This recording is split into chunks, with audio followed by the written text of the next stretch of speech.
It's halfway through the year. Yeah, it's halfway through the year. And it's summer.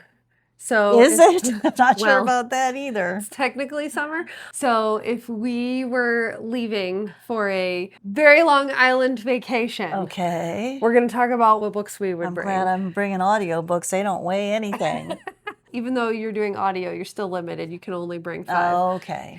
Today, we're doing a spin on the mid-year Freakout tag. We're looking back at the books that we read in 2026 and deciding what deserves a spot and which ones are getting left behind. Welcome to Espresso Shots and Epic Plots. I'm Diana. And I'm her daughter, Genevieve. This is our mid-year Freakout tag. Grab your favorite beverage and join us.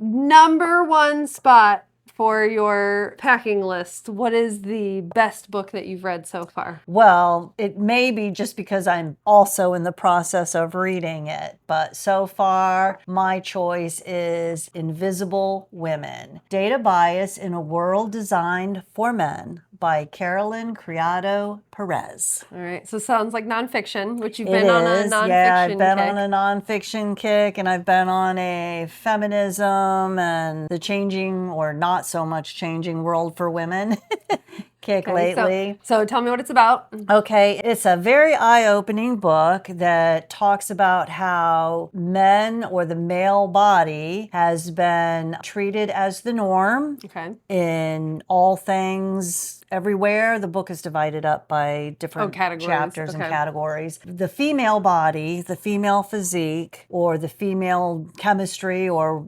everything has been completely ignored in data generation, and therefore everything that has been created or discovered or designed in this world has been made for the average male physique. And I'm assuming this has caused problems. There's problems as a result of this. Oh, you've no idea how many problems. In fact, according to this book, I have been given drugs that I should not have been given. Oh, well. Well, mine is a very different choice. I would say the best book that I've read this year that I would want to bring with me on our island vacation is The Jasmine Throne by Tasha Suri. Book 1 in what's called the Burning Kingdoms trilogy. It's a very female empowerment, political intrigue, little bit of magic book that takes place in a very Indian setting. It's not a real world. And it has a lot of politics and court intrigue and these 2 women that are kind of forced to work together to help each other. And I just really enjoyed the way that it was written. But what happens if you get stuck on the island and you And don't I get to only- read the other two? It didn't end with a cliffhanger. I mean, it ended so that you know there's more, but it wasn't like an, oh my God, I must read the next one kind of cliffhanger. All right, then that's but I do already good. have the second one. It's not on my list though. They're not coming to the island. They're not all Jasmine coming to the Throne. island. So. Okay, so what would be an unexpected pick for you to throw in your suitcase? What book has been the biggest surprise for you this year? Well, having no limits on this definition, I chose The Housemaid by Frida McFadden. It had a lot of intrigue and a surprising end. Okay. I was very... Didn't see it coming? Didn't see it coming. Okay. Yeah. Well, in yeah, case anyone's so- been living under a rock, will you tell everyone what yeah, The Housemaid because is about? I required that I read it before I went and saw the movie. A young woman who was desperate for a fresh start. She has a dark past, so she takes a job as a live-in maid for a wealthy but deeply unstable family. She finds herself caught up in some of the drama in the family and choosing sides, and it turns out to be a catastrophic web of psychological mind games, is a good way to say it. Once the housemaid realizes that something's up, it's a little bit too late for her, and her predicament becomes more dangerous than the one she was fleeing from. I would say my biggest surprise, it's not the book I'm taking on our island vacation, but my biggest surprise was A Short Stay in Hell by Stephen L. Peck, which I never actually told you. I was going to tell you about it, and then I didn't tell you all the things about it. It was 100 pages, and I read it in a day, but there was so much in that 100 pages that I just kept thinking about, but not in a way that I would want to read it while I was on vacation. My other biggest surprise that I would actually take take on vacation was The Compound by, let's see if I can say it. She's Irish. Aisling Rowell, I would assume is how That sounds that's, Irishy. Yeah, I apologize if I'm saying it wrong. The premise is a bunch of beautiful people, young people that are on a reality show where if they perform these certain tasks and do these certain things, they get to stay in this house and get all this stuff that they want. And they start with nothing and then they work their way up to like very expensive, elaborate things. I don't watch a lot of reality shows, but this book read like a reality show, and I kept wondering what our main character was going to do and how far she would go and how far these other people would go. And then it of course went a little like off the rails and got a little unhinged. It felt like a reality show. Like I don't know how else to describe it. And so it was surprising, and I could see rereading it. We need a comfort read. Definitely. On our island vacation. So what's a book that you read this year that made you happy? Well, Brigands and Bread Knives, which is the third. Well, no, it's the second one. The third one that I read, but the second in the series. Yeah, because it's, well, so there's a prequel. Well, okay. It's the second one he published. It's the one after Legends and Lattes. Okay. Let's just put it that way. Okay. I mean, it was interesting because it was some of the similar characters in Legends and Lattes. So it's a cozy, fae, fantasy. They're not fae. They're not fae. What are they? Because there are a whole bunch of things. Fantasy world. Fantasy world. It's Shrek. Almost. Except instead of fable characters, they're ogres and succubuses and ratkins. Okay. Anyway. Fun, cozy reading that talk a lot about baking food. What's the plot? What's our ratkin doing? A little ratkin bookseller decides to relocate for a fresh start for something new, but she accidentally finds herself stranded with a legendary warrior, and they end up traveling together, and along the way they come across a silverware stealing chaos goblin, which is where the bread knives come into. Okay. It's got some humor in it. This one is a character from the first two. Right, but it takes place But it's before. more her story. Okay. I didn't read it as it took place before the other two. But you're saying you could read them in any order? Yeah, you could read them. Well, I would read Legends and Lattes first. Okay. And then the other two, you could read them in any direction. Got it. Okay, that's good to know. They're all good. Was that one also narrated by Travis Baldree? Yes, yes. He does a really good job, and especially since the main characters are female.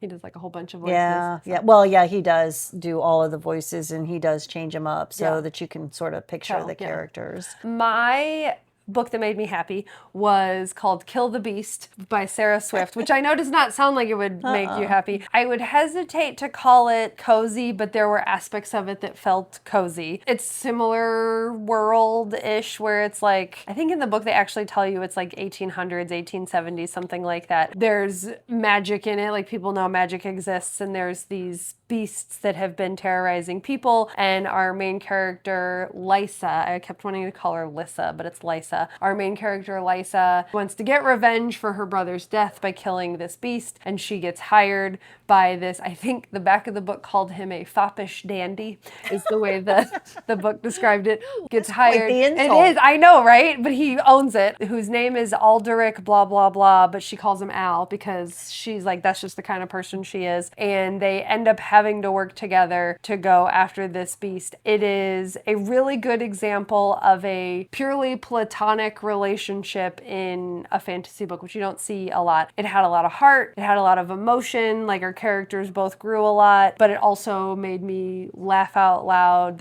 She talks about like the murder trees, like why would you live in a house surrounded by murder trees? And like there were just things that they both said that really made me laugh out loud and smile. And I smiled with the characters and stuff like that. That's always fun. I also read it the week of my birthday too, so maybe that had something to do with it.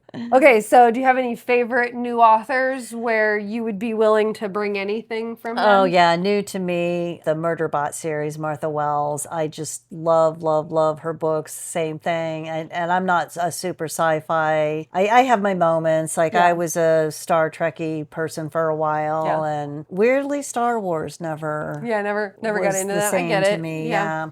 But when somebody does a really good job at realism in sci-fi, I think, like the Murderbot series or like The Martian, Okay, I definitely liked reading his series. But Martha Wells, Okay. anything. Plus I have like 4 or 5 more I know of hers that I haven't read yet. I'm reading number 8 right now, which just came out. So 5 then. So I've had 3 that I've read. Okay, cool. Yeah. Keep writing them, Martha. Well, do you want to, if people don't know, you want to give them the briefs? What is a murder bot? A murder bot, well, there is a security unit, sec unit is what they call them. They're humanoid type of robots that a primary job is to secure a team of humans that are going to terraform different planets or different bodies in outer space. And this particular sec unit has, what do you say, corrupted overridden his governor system. system. So he has a governor system that keeps him positioned, but he has figured out how to overwrite it. They don't want them to do that because they're security units that are loaded up with all kinds of means of killing things. Yeah.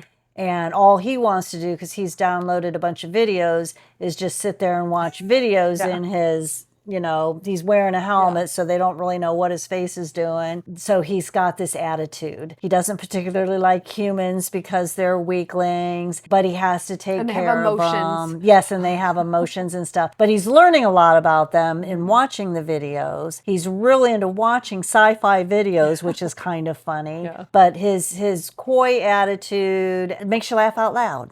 Yeah, it's fun. It's sci-fi. There's some adventure when deathly aliens show up, and they're short and like you don't feel like you're sucked into this big sci-fi world that's overly complicated. So. Right. Yeah, it's not as much about the world building and the traveling and all. It's more about this sec unit's attitude. And he calls himself a murder bot. Yes. Once they find out that's what he calls himself, they get a little worried. But I don't necessarily have one specific new author from this year. I have some potential contenders that I'm going to keep on my radar. We have to get on the plane now. I would not commit to packing any of these. So they all kind of have something in common. The Ornithologist's Field Guide to Love by India Holton. So India Holton was a fun one for me. Female Fantasy by Aman Hariri Kia was another fun romance that I read. And then I just finished The Everlasting by Alex E. Harrow. I've only read one book by each of those authors, and they were all what I would call like unique romance books. Like there was something different about them. So now I want to check out more by them. And I think once I read more by them, they are potential contenders for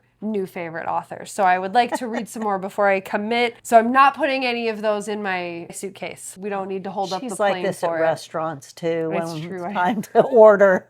Okay, so tell me when you're not packing, your biggest disappointment for the year. My biggest disappointment. I mean, it wasn't terrible. I chose The Honey Witch by Sydney J. Shields. Okay. Maybe I had just been reading about too many fantasy fairy. Wrong place, wrong time kind of situation. Okay. So this one is a cozy sapphic fantasy. Okay. The only reason I say is the biggest disappointment is very early on I figured out what what's the word I'm looking for? What the secret problem was. In the book, and it didn't even seem to get hidden very well. So when it was a big reveal, you were like, well, duh, that was it. Exactly, exactly. I didn't have to think a lot. Actually, it's probably a perfect one to take to the beach. But would you want to read it again? No, I probably would not read it again. Yeah.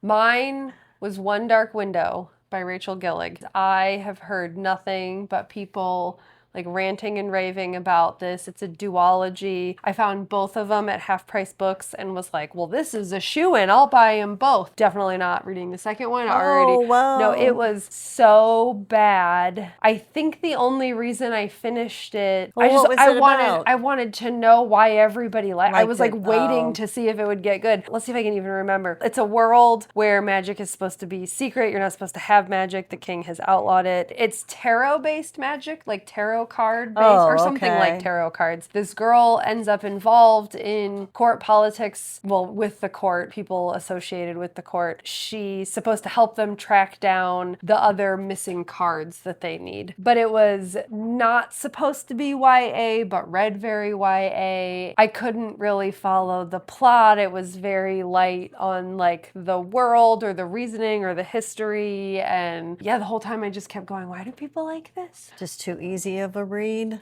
No, it was just dumb. Like it didn't, like I don't not like I wouldn't even say too easy. It just didn't make sense. Like I don't know. All right. That was just me. I'm a little worried. The same author has another book that I am interested in reading and I have already purchased. But luckily other people that also didn't like One Dark Window Like the other one. So I'm still gonna give her a there you chance. go. I'm not a crier. I'm not either, Okay. honestly. Did you have any books that made you cry but you would reread on your island vacation?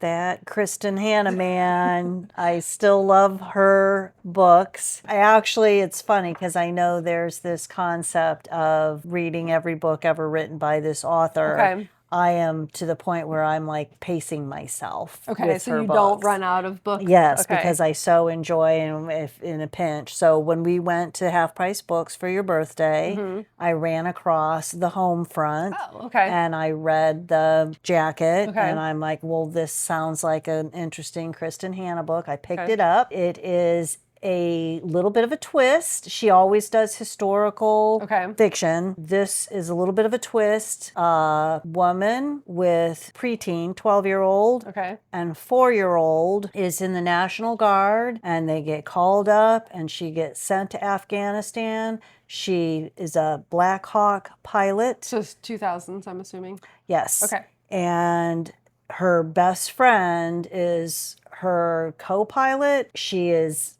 married to a man who they're in Washington state area. He's a lawyer. She gets deployed. Moments before she gets deployed, he tells her he does not love her anymore. Oh. And she is like, did not see this coming. It's a twist in that she goes off to war. He has to take care of the baby. Oh, interesting. And he has to take care of a preteen girl. Okay. And any of you out there, if you ever were a preteen girl, or if you've ever had to raise one, it's very challenging. Yeah. It's a dynamic time of life.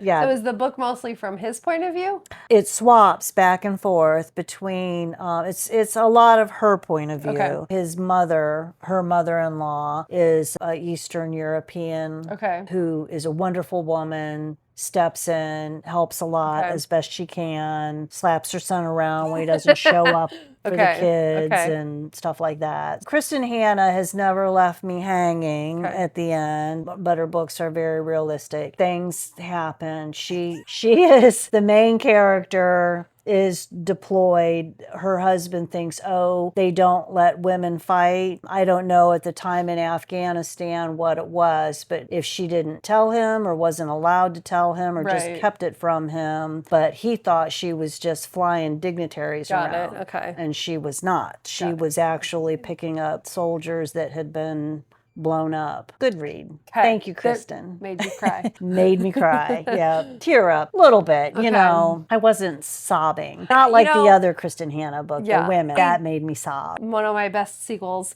this year was Dungeon Crawler Carl. I think this is number 6, The Eye of the Bedlam Bride. I have since read ones after this one that I didn't enjoy as much.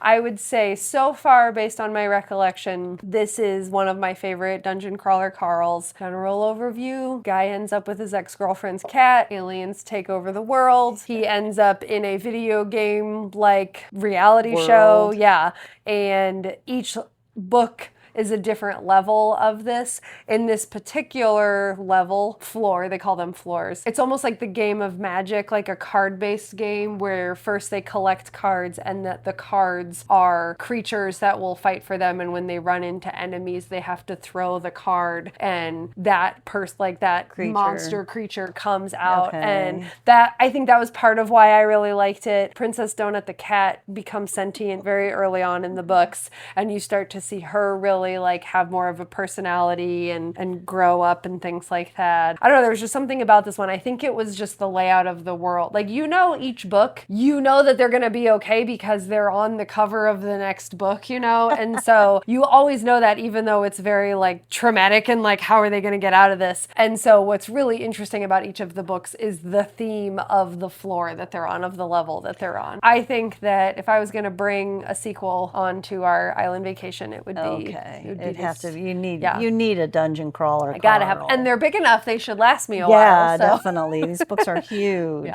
I think you and I, we both have a book that we definitely want to read before the year's over. It's the same book. Yeah, too. exactly. That's pretty wild. I know. We should try to read it at the same time, maybe. It's called Yesteryear, and it's by Caro Claire Burke. I think is that right? Oh, I don't. I always thought it was Caro, but maybe it is Caro. You just you heard an interview with her. I did. I saw an interview with her. I believe it is a debut. It is. Yeah. A lot of people have been really impressed by the writing. Have they? Yeah. Okay. Yeah. The premise is a trad wife influencer. A trad wife is traditional wife. It is a homesteading. It's not homesteading. It's homesteading's a part of it, I would say. A concept that is being pushed out there that has women return to traditional wifely duties. Well, what's traditional? As far as they imagine how wonderful it is to not have to get up and go to a job because you can just have a soft life at home, taking care of children and making sourdough and doing laundry. Do you remember? And homeschooling. There was a show on, I feel like it was on PBS, where the people had to live. Yes. Like the 1800s. That's what I thought of. Yeah. That. So in this book. And most of the women are like. Trad wife influencer is sent back in time to live in the reality. Yeah. Yes. There was a PBS special called. PBS, right? Yeah. Yes. Yeah. There was one called the 1900s House. They took modern day women, modern day families. Yeah. And made them live in the 1900s in a 1900 house. And in that show, that woman was out in the chicken coop screaming her head off. Yeah. Because her hands were burning from the lye soap, her corset. They had to take the corsets off of them because it was damaging her internal organs. Yeah. And then there was another one where they were pioneers. Yes. And they had to go build their own houses and stuff. Yeah. I'm curious about this yesterday. Yeah, I've heard, I mean, everybody's talking about it, and they say no matter whether you like the book or not, it reads really quickly, and the whole time you're like, yeah, I'm also waiting for the library hold to come in, so maybe we can read it at the same time. Yeah. I would say a new release that's not out yet that I can't wait for. I mean, there's a lot of them, but I only have so much room in my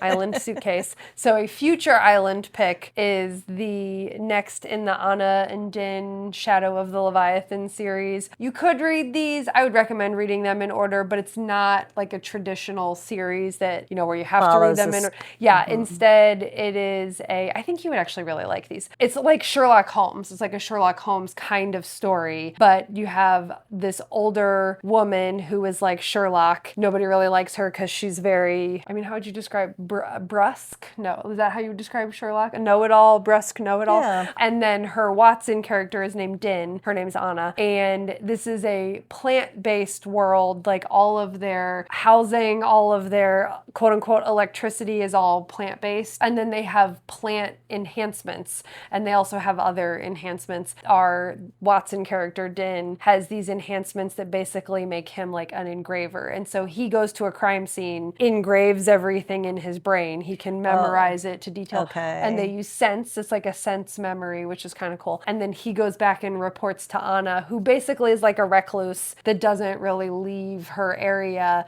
And together they solve these like unsolvable crimes. I've read the first two and they've both been 5 stars, and the next one comes out sometime in September, I think early September, and it's called A Trade of Blood. So we can't wait around for these books to be published. I know. We got to get on the plane. Go on another vacation is what we'll do. All right.